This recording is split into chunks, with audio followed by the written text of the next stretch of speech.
Apo, bukas sa makalawa, aalis ako dito. Paisikasahin na ako. Isama ko, Lola. Ayoko dito. Hindi maaari Cassandra. Paglaban mo ang karapatan mo dito sa pamahay ng tatay.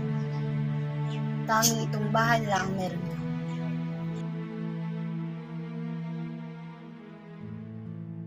Babalikan kita ako ha, para rin naman ito sa'yo. Magtiwala ka lang. Bye, Lola. Bye. Bye.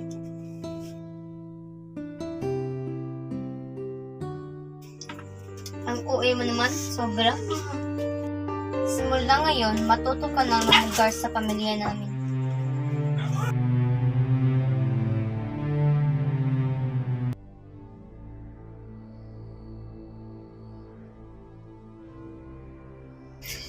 Cassandra?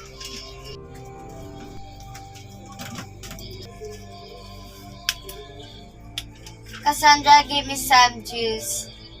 May ginagawa pa ako, para sa online class ko. Kasalanan ko pa na busy ka?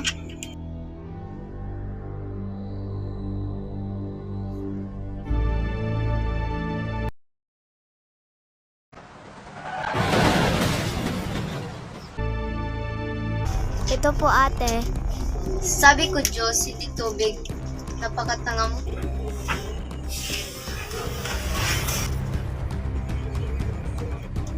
Stop, Manda. Ako nakuha ng Just Wait. Oh, sorry, Manda. Hindi ko sinasadya. I'm fine, hindi ko kasi nag-iingat.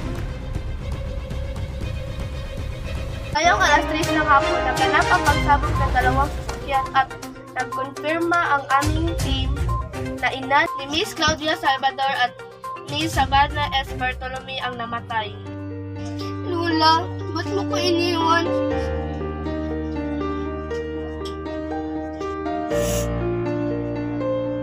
Tagumpay na ang plano.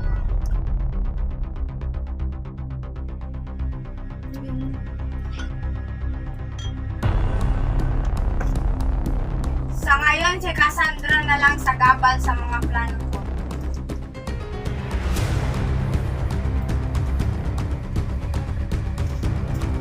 Ikaw pala nagpapatay kay Lola Gloria. Oo, Magda, at huwag kang umasta na parang may pakialam ka sa lola mo. Ganyan ka ba kasama para patayin mo sarili mo yun na, Mami? Wala kang alam sa lahat, Magda, kaya huwag mo kong diktahan. Ano, wala ako lang? Pati si Tita Savannah, na sarili mong kapatid, pinatay mo? Oo, dahil inagaw ni Savannah ang daddy mo at kaya galit ako kay Cassandra dahil siya ang bunga ng pagmamahalan ni Savannah at ng daddy mo. Kaya ako sa'yo, Magda, tulungan mo na lang akong kunin yung bahay na nakapangalan kay Cassandra. Hindi pa ba sapat ang kayamanan na nakapangalan sa iyo, Mami? Kulang pa yun, Magda. Hey, Mami.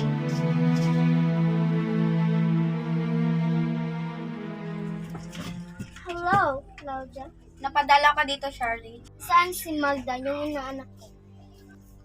Nasa room niya. Pupuntahan ko lang siya, Claudia. Go ahead.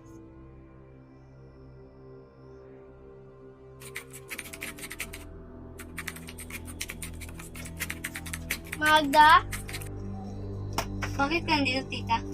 I just had to say sorry about kahapon. It's fine, Tita. Hindi na sinasadya.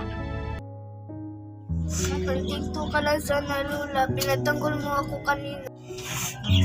Pero wala, iniwan mo na ako. Sabi mo pa sa akin, babalik ka dito.